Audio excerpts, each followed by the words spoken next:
ఇది కదా ఆఫర్ అంటే ఇప్పుడు ఎంత కొంటే అంత ఫ్రీ. విఆర్ఆ fine silver jewellery Jubilee Hills check post Hyderabad.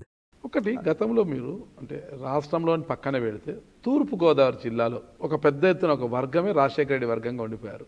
అయితే ఇక్కడ తూర్పుగోదావరి జిల్లా నుంచి అమలాపురం ఎంపీగా ఉన్న మీరు రాజశేఖర రెడ్డి గారికి అంటే బద్ద శత్రువుగా ఉండిపోయారంటే పూర్తిగా వ్యతిరేకంగా పనిచేశారు. అంటే మీరు అందరూ అనుకుంటున్నారు కానీ రాజశేఖర రెడ్డి గారికి బద్ద శత్రువుగా మట్టుకు నేను లేనండి. ఈ యొక్క వర్గీకరణ అంశంలోనే ఆయనకి నాకు వ్యతిరేకం. ఆ రోజు రాజశేఖర రెడ్డి గారిని వ్యతిరేకించారు, జగన్మోహన్ రెడ్డి గారిని వ్యతిరేకించారు, కాంగ్రెస్ పార్టీ పీసీసీ అధ్యక్షురాలుగా బాధ్యతలు చేపట్టి షర్మిలమ్మ గారిని వద్దన్నారు. అసలు పీసీసీ అధ్యక్షులుగా మీరు ఎంతవరకు వీలైతే అంతవరకు మీరు అడ్డుకునే ప్రయత్నం కూడా చేశారు, ఆమె మీద విమర్శలు చేశారు. నిన్న వీడియో కాన్ఫరెన్స్లో కూడా పెద్ద ఎత్తున ఇది జరిగింది నిన్న కూడా. ఓకేనా, ఎందుకు ఈ ఫ్యామిలీ మీద ఇంత పోరాటం చేస్తున్నారు? ఒకటి చెప్తున్నాను మీకు, రాజశేఖర రెడ్డి గారిని వ్యతిరేకించానంటే రాజశేఖర రెడ్డి గారు పార్టీలో ఎవరిని చర్చించకుండా, ఎవరితో మాట్లాడకుండా వర్గీకరణ అంశం మీద అసెంబ్లీలో తీర్మానం చేశారు. ఏకగ్రీవ తీర్మానం. కొంతమంది ఎస్సీ మంత్రుల్ని ఢిల్లీ పంపించి ఆయన ఈవెన్ వెంకటస్వామి గారిని కూడా మేనేజ్ చేసి తీర్మానం చేయించేశారు. తీర్మానం చేసిన తర్వాత నేను అడిగాను, మీరు ఎవరిని అడిగి తీర్మానం చేశారు, పార్టీలో చర్చించారా? తిరగబడ్డాను. వర్గీకరణ గురించి నేను తిరగబడ్డాను, ఇంకో విషయం మీద నేనేం తిరగబడలేదు. అఫ్కోర్స్ ఇక్కడ లోకల్గా ఉన్న గ్రూప్స్ జక్కంపూడి రామ్మోహన్ రావు అండ్ అరుణ్ కుమార్ గ్రూప్కి నాకు పడదు. వాళ్ళకి వ్యతిరేకంగానే నేను మేయర్ టికెట్ తెచ్చుకున్నాను. రాజశేఖర రెడ్డి గారికి వ్యతిరేకంగా, అరుణ్ కుమార్ జక్కంపూడికి వ్యతిరేకంగా నేను మేయర్ టికెట్ తెచ్చుకున్నాను 2002లో. 2004లో కూడా ఎట్టి పరిస్థితుల్లో నాకు ఎంపీ టికెట్ ఇవ్వకూడదని రాజశేఖర రెడ్డి గారు వర్గం అనుకుంది, రాజశేఖర రెడ్డి గారు అనుకున్నారు. అయినా నేను టికెట్ సంపాదించుకున్నాను. నన్ను ఓడించాలని చూశారు, ఆయన నెగ్గాను. 2009లో ఎట్టి పరిస్థితుల్లోనూ అప్పటికి చాలా బలవంతుడైపోయాడు రాజశేఖర రెడ్డి గారు. కాబట్టి వర్గీకరణ వ్యతిరేకంగా పెద్ద సమస్య వచ్చింది. నేను చెప్పాను, వర్గీకరణ మీద ఉషా మెహ్రా కమిషన్ వేసిన తర్వాత ఉషా మెహ్రా కమిషన్ ఏం చెప్పిందంటే ఒక 50% ఆఫ్ స్టేట్ గవర్నమెంట్స్ ఒక ఆమోదం తెలిపి తర్వాత 3/4 మెజారిటీతో 341 సవరణ చేస్తే వర్గీకరణ చేయవచ్చు అని చెప్పి రిపోర్ట్ ఇచ్చింది. ఆ బిల్లు కానీ ఒకవేళ పార్లమెంట్లో ప్రవేశపెడితే నేను రాజీనామా చేస్తానన్నారు.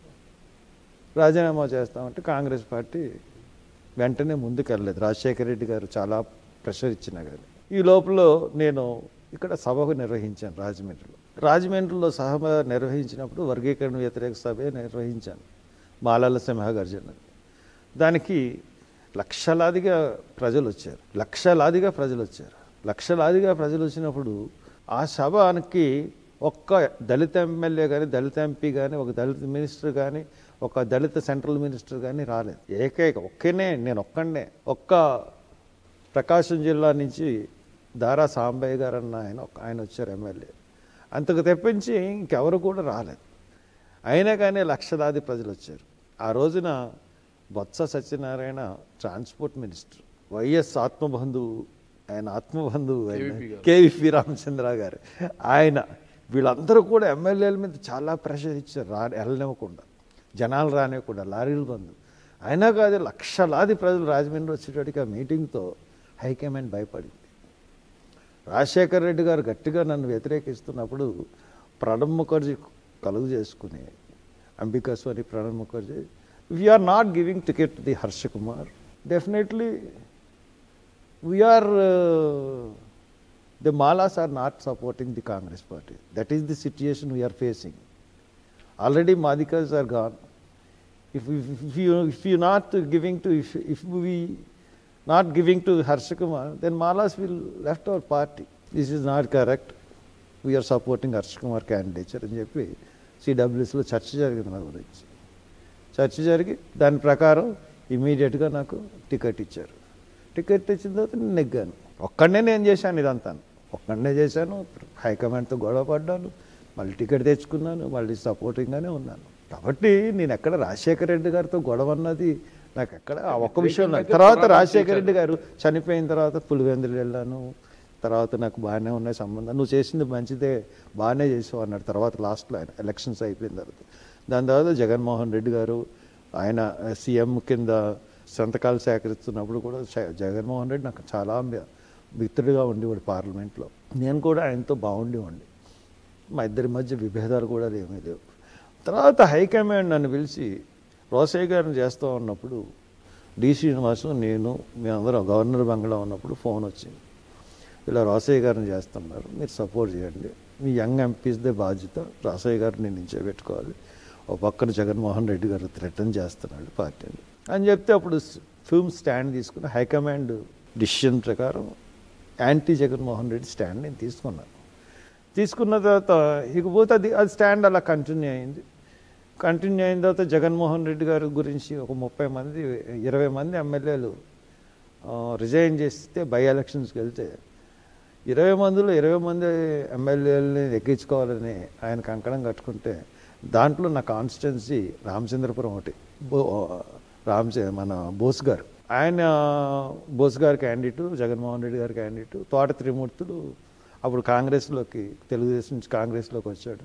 కాంగ్రెస్లో మేము ఆయన నించోబెట్టి ఇక్కడను వెస్ట్ గోదావరిలోను జగన్మోహన్ రెడ్డి పార్టీని ఓడించడం జరిగింది బై ఎలక్షన్స్లో. మా ఒక్కచోటే ఓడిపోయింది, తక్కిన వాళ్ళు అందరూ నెగ్గేశారు స్టేట్లో. 18 మంది దాంతో నాకు పార్టీలో కూడా మంచి గుర్తింపు. ఇప్పటికీ అదే ఉందా మీకు కాంగ్రెస్ పార్టీలో? కాదు, చెప్పిస్తానండి, మీరు ఒక క్వశ్చన్ వేసారు దానికి ఇదంతా ఆన్సర్. దాని తర్వాత అదే Jaganmohan Reddy anti stand continue అయింది. కంటిన్యూ అయిన తర్వాత అది ఆటోమేటిక్గా ఆయన వచ్చాడు, ఆయన ఓడిపోయాడు 2014లో. నేను ఏదో పార్టీ మీద పోటీ చేసి నేను తుక్కు కింద ఓడిపోయాను, డిపాజిట్లు కూడా రాలేదు నాకు. దాని తర్వాత ఆ పార్టీ కనుమరుగైపోయింది. నేను చాలా కాలం నేను ఖాళీగానే ఉన్నాను. తెలుగుదేశం పార్టీ మీద నేను పోరాటం చేశాను, తర్వాత జగన్మోహన్ రెడ్డి మీద పోరాటం చేశాను సీఎంలో అయిన తర్వాత. సడన్గా మొన్న ఎలక్షన్స్లో నేను కాంగ్రెస్ పార్టీలో ఉన్నాను, మమ్మల్ని కాంగ్రెస్ పార్టీలో అందరినీ కూడా ఢిల్లీ రమ్మన్నారు. ఢిల్లీ రమ్మన్నప్పుడు వెళ్ళాం.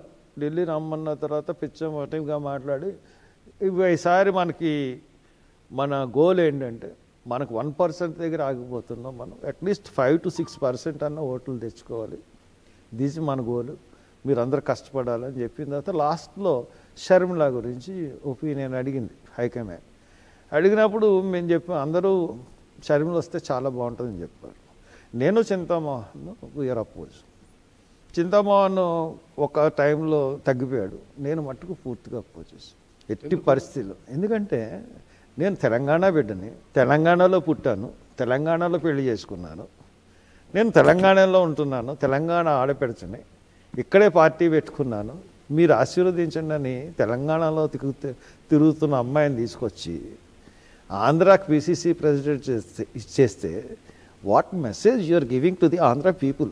రాయలసీమ బిడ్డ కదా, పులివెందుల బిడ్డ, రాజశేఖర్ పులివెందుల బిడ్డ అన్నా, పులివెందుల బిడ్డ అన్నా, తెలంగాణ కోడలైనా పులివెందుల బిడ్డ అయినా ఆమె క్లైమ్ చేసుకున్నది తెలంగాణ గురించి.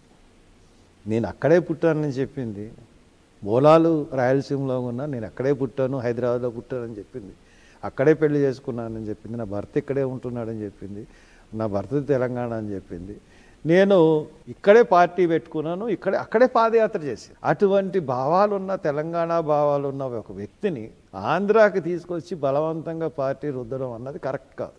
ఆ స్టాండ్ని పార్టీ మార్చుకుంటే నేను మార్చుకోవాలని లేదు, నేను అదే స్టాండ్ మీద నిలబడ్డాను, ఇప్పటికి అదే స్టాండ్, నేను 100%. పార్టీలో ఉంటూ మీరు వ్యతిరేకిస్తున్నారు, అది ఇబ్బంది కాదంటారు? ఇబ్బంది కాదా? అసలు గతంలో నాకు కాంగ్రెస్ పార్టీ ముఖ్యమంత్రులు ఉండి, పిసిసి ప్రెసిడెంట్స్ ఉండండి, నా యొక్క ఆత్మగౌరవాన్ని చంపుకుని నేను పనిచేయను, అది పార్టీ కాదు ఏదైనా. మీకు మొన్న టికెట్ రాలేదు?